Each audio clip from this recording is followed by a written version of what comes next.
বন্ধুরা, এই ক্লাসে আমরা জানবো যে ভারত সরকার জওহরলাল নেহেরু পুরস্কার দেয়, যেটি দেয়া শুরু হয়েছে 1965 সাল থেকে,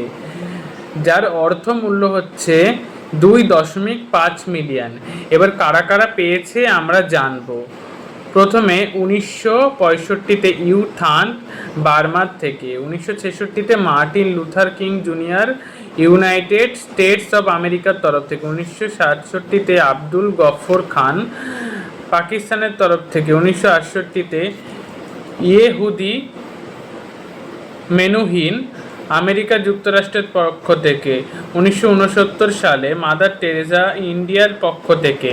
1970 সালে কেনেথ কোন্ডা জাম্বিয়ার পক্ষ থেকে, 1971 সালে জোসেফ বোর্জো টিটো ইউগোস্লোভিয়ার পক্ষ থেকে, 1972 সালে অ্যান্দ্রে মালরক্স ফ্রান্সের তরফ থেকে, 1973 সালে জুলিয়াস নাইরে তানজানিয়ার পক্ষ থেকে, 1974 সালে রাউল প্রিবিস্ক আর্জেন্টিনার তরফ থেকে, 1975 সালে জোনাস সাল্ক আমেরিকা যুক্তরাষ্ট্রের পক্ষ থেকে, 1976 সালে গিউসেপ্পে টুক্কি ইটালির পক্ষ থেকে, 1977 সালে তুলসী মেহের শ্রেষ্ঠ নেপালের তরফ থেকে, 1978 সালে নিচি দাতসু ফুজি জাপানের তরফ থেকে, 1979 সালে নেলসন ম্যান্ডেলা সাউথ আফ্রিকার পক্ষ থেকে, 1980 সালে বারবারা ওয়ার্ড ইউনাইটেড কিংডমের পক্ষ থেকে, 1981 সালে আলভা মেডেল এবং গার্নার মাইরডেল সুইডেনের পক্ষ থেকে, 1982 সালে লিওপোল্ড সেদার সেনঘর সেনেগালের পক্ষ থেকে, 1983 সালে ব্রুনো ক্রেইস্কি অস্ট্রিয়ার পক্ষ থেকে, 1984 সালে ইন্দিরা গান্ধী মরণোত্তর পেয়েছেন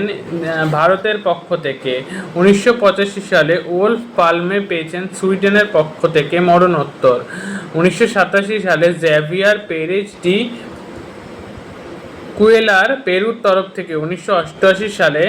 ইয়াসির আরাফাত প্যালেস্তাইনের পক্ষ থেকে, 1989 সালে রবার্ট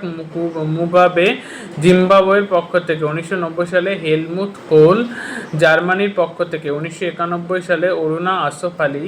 ইন্ডিয়ার পক্ষ থেকে, 1992 সালে মরিস টং কানাডার পক্ষ থেকে, 1993 সালে আং সাং সুকি মায়ানমারের পক্ষ থেকে, 1974 সালে মাহাথির মোহাম্মদ মালয়েশিয়ার পক্ষ থেকে, 1995 সালে হোসনি মোবারক মিশরের পক্ষ থেকে, 2003 সালে গো চক তং সিঙ্গাপুরের পক্ষ থেকে, 2004 সালে কুব্বুস বিন সঈদ ওমানের পক্ষ থেকে, 2005 সালে ওয়াঙ্গেরি মাথাই কেনিয়ার পক্ষ থেকে, 2006 সালে লুইস লুলা ডি সিলভা ব্রাজিলের পক্ষ থেকে, 2007 সালে ওলাফুর রেগনার আইসল্যান্ডের পক্ষ থেকে এবং 2009 সালে অ্যাঞ্জেলা মার্কেল জার্মানির পক্ষ থেকে।